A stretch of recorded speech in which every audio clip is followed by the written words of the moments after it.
দর্শক, অর্থ বাণিজ্যের পাশাপাশি আজ আমরা আলোচনা করব ভারতের দেয়া ট্রান্সশিপমেন্ট সুবিধা বাতিল, বাংলাদেশের প্রভাব ও বিকল্প পথ নিয়ে। আর এই বিষয়ে আলোচনার জন্য এখন আমাদের স্টুডিওতে আছেন Bangladesh freight forwards association buffer সভাপতি কবির আহমেদ। এ সময় বাণিজ্যে আপনাকে স্বাগতম। বর্তমানে আলোচনার কেন্দ্রবিন্দুতে ভারতের ট্রান্সশিপমেন্ট সুবিধা বাতিল। দীর্ঘদিন ধরে আমাদের দেশকে এই সুবিধা দিয়ে আসছিল ভারত, সাম্প্রতিক সময়ে এটি বাতিল করা হলো। এর প্রভাব নিয়ে যদি আপনাকে আমি সংক্ষেপে জিজ্ঞেস করি, প্রভাব ঠিক আমাদের অর্থনীতির কোন খাতে কতখানি প্রভাব কেমন পড়বে বলে আপনি মনে করছেন? ধন্যবাদ আপনাকে। আমি প্রথমে মনে করব যে কোনো সংকটেই একটা অপরচুনিটি আসে, সেটা আমি জাতি হিসাবে মনে করি। আর দ্বিতীয়ত এই সুবিধাটা নিয়ে আমাদের ব্যবসায়ী মহল থেকে শুরু করে আমাদের জনগণের মধ্যে একটা ভুল বোঝাবুঝি আছে। এটা কিন্তু কোনো স্থায়ী সমাধান ছিল না, এটা ছিল একটা পক্ষকালীন একটা সমাধান। যেহেতু বিগত পতিত স্বৈরাচার গভর্নমেন্টের সময় বিভিন্ন এয়ারলাইন্সগুলো তাদের ফরেন কারেন্সি তারা রিপ্যাট্রিয়েট করতে পারতো না। তার কারণেই তখন এই বিভিন্ন এয়ারলাইন্সগুলো যেটা করেছে, তাদের ফ্লাইটের ক্যাপাসিটি তারা কমিয়ে দিয়েছিল এবং সেটার কারণেই কিন্তু এই সংকটটা হয়। এবং তখন তাৎক্ষণিকভাবে এটা সমাধানের জন্য একটা ট্রান্সশিপমেন্ট দ্বার ভারত দিয়ে খোলা হয়।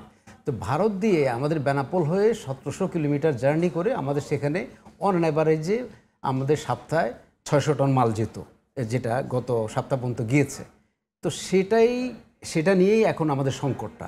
এই 600 টন মাল আমরা কিভাবে ঢাকা বিমানবন্দর দিয়ে আমরা পাঠানোর চেষ্টা করব, সেটাই এখন আমরা আমাদের বাণিজ্য উপদেষ্টা মহোদয়, নিশ্চয় আপনারা শুনেছেন, ওনারা বলেছেন যে এটার জন্য ওনারা কাজ করছে। এবং বাণিজ্য উপদেষ্টা মহোদয়ের সভাপতিত্বে সিভিল এভিয়েশন বিমান ইপিবির অফিসে আমরা বসেছি। ইপিবির ভাইস প্রেসিডেন্ট জনাব আনোয়ার হোসেন, উনি অত্যন্ত দক্ষভাবে এই জিনিসটা উদ্যোগ নিয়েছেন এবং আমরা আশা করছি অচিরে এটার সমাধান হবে। তবে হ্যাঁ, আমরা যেটা ব্যবসায়ী দিক থেকে, বাফার দিক থেকে আমরা সুপারিশ করব যে আমরা যদি আমাদের গ্রাউন্ড হ্যান্ডলিংয়ের কস্টটা কমায় নিয়ে আসতে পারি, স্ক্যানিংয়ের চার্জটা আমরা ওমিট করে দিতে পারি, তাহলে সেই ক্ষেত্রে আমরা কমপক্ষে 20 থেকে 22 সেন্ট আমরা সাশ্রয় করতে পারবো। তাহলে আমরা কিছুটা হলেও যেটা আমরা কম্পিটিটিভ ইয়েতে আসতে পারবো। সেই ক্ষেত্রে তখন এয়ারলাইন্সগুলো আমাদের এখান থেকে কার্গোটা আর অন্যান্য অনেক বেশি ফ্রেটার অপারেট করার জন্য তারা উদ্বুদ্ধ হবে। এছাড়া আমাদের সিভিল এভিয়েশনের যেই অন্যান্য যেই চার্জেসগুলো আছে, বিমানের যেই চার্জেসগুলো আছে, যেখানে নন শিডিউল ফ্রেটারের জন্য কিছু চার্জ আছে, এই চার্জগুলো যদি আমি আপনাকে একটু ইন্টারাপ্ট করি, আপনি বলেন 600 টন আমাদের পণ্য আমদানি ক্ষেত্রে পাঠানোর ক্ষেত্রে আমাদের সমস্যা তৈরি হবে। এই মুহূর্তে খুবই অল্প সময়ের মধ্যে আমি কি শাহজালাল আন্তর্জাতিক বিমানবন্দর দিয়ে যা করছিলাম, এর বাইরে চট্টগ্রাম বা অন্য কোনো পোর্ট দিয়ে আমরা কি তাৎক্ষণিকভাবে এই 600 টন পাঠানোর কোনো ব্যবস্থা করতে পারি কিনা? অ্যাকচুয়ালি চট্টগ্রাম বন্দর থেকে সেটা সম্ভব না, বিকজ চট্টগ্রাম বন্দরের যে কার্গো ব্যবস্থাপনা, সেখানে RA3 ভ্যালিডেশন নাই, যা সেই কারণে চট্টগ্রাম বন্দর থেকে কার্গোটা আমরা ইউরোপে পাঠাতে পারবো না। সেই ক্ষেত্রে আমাদের ওসমানী আন্তর্জাতিক বিমানবন্দর সিলেটে সেই সক্ষমতাটা আছে এবং সেটা ভ্যালিডেশন আছে এবং আমরা দ্রুত সেখান থেকেই ফ্রেটার অপারেট করার জন্য অলরেডি সর্বপ্রকার প্রস্তুতি আছে সিভিল এভিয়েশনের। এবং আপনারা জানেন যে ইন্ডিটেক্স বায়ার, যেটা স্পেনের সবচেয়ে বড় বায়ার, তারা সেখান দিয়ে তাদের ফ্লাইট অপারেট শুরু করবে অচিরেই।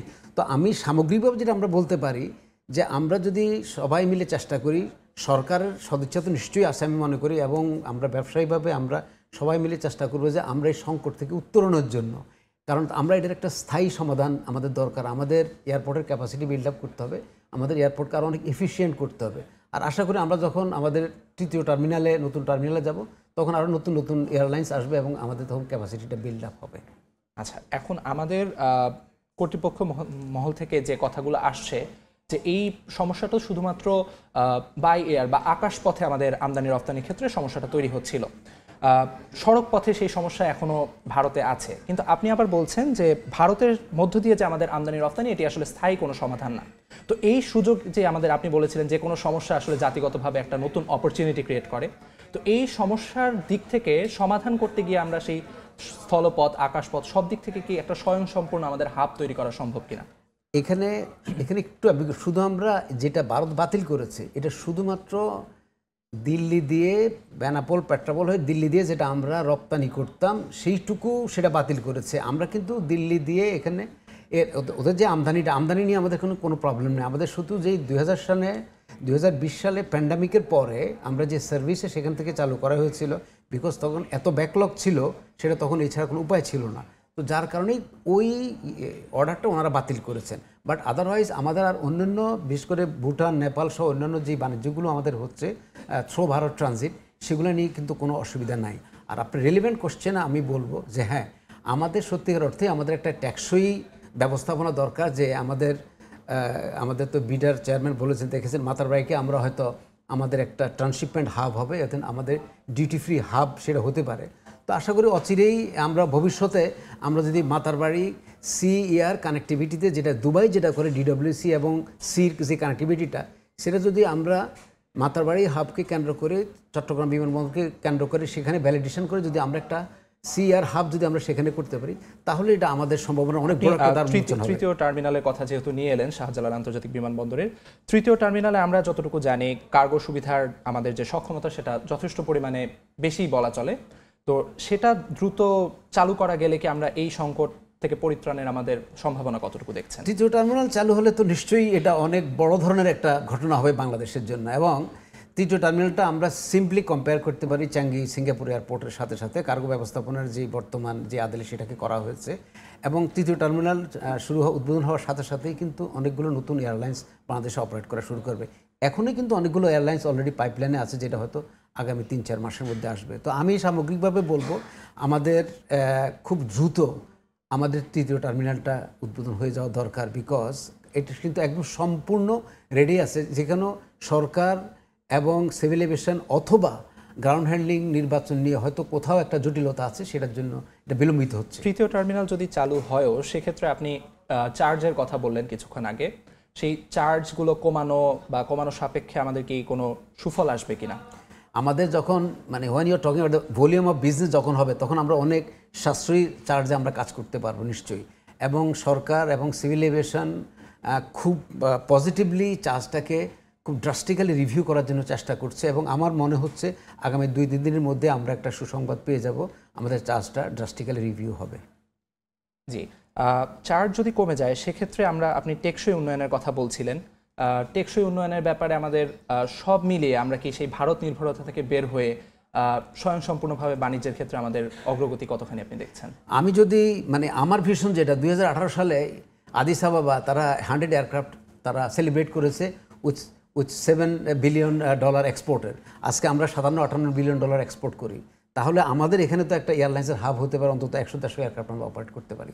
তো আমি আশা করি যে আমাদের যদি নতুন এয়ারপোর্ট চালু হয়, এবং আমি আশা করি আমাদের সরকারের এখন যে গতি, আমাদের ইন্টারিম গভর্নমেন্টের এখন যেই গতি, এই গতিতে যদি আমরা আগাতে পারি, নিশ্চয়ই আমরা একবারে টেকসই একটা বন্দর ব্যবস্থাপনা, কার্গো ব্যবস্থাপনা, যাত্রী ব্যবস্থাপনা হাব আমরা আমাদের ঢাকা বিমানবন্দরকে করতে পারবো আমরা।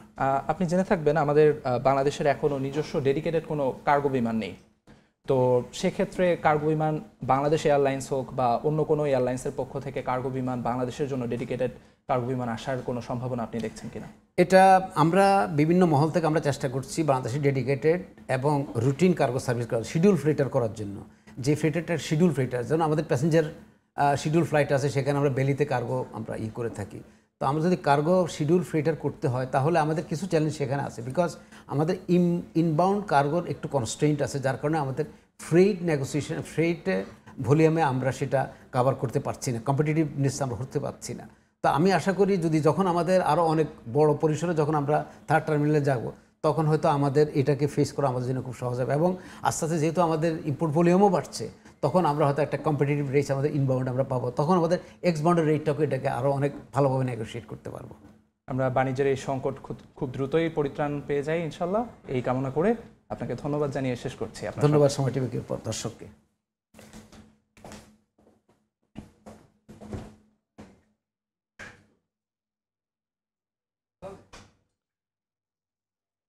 বাফার সভাপতি কবির আহমেদ আমাদের সঙ্গে ছিলেন ভারতের ট্রান্সশিপমেন্ট বাতিল নিয়ে আলোচনা করতে।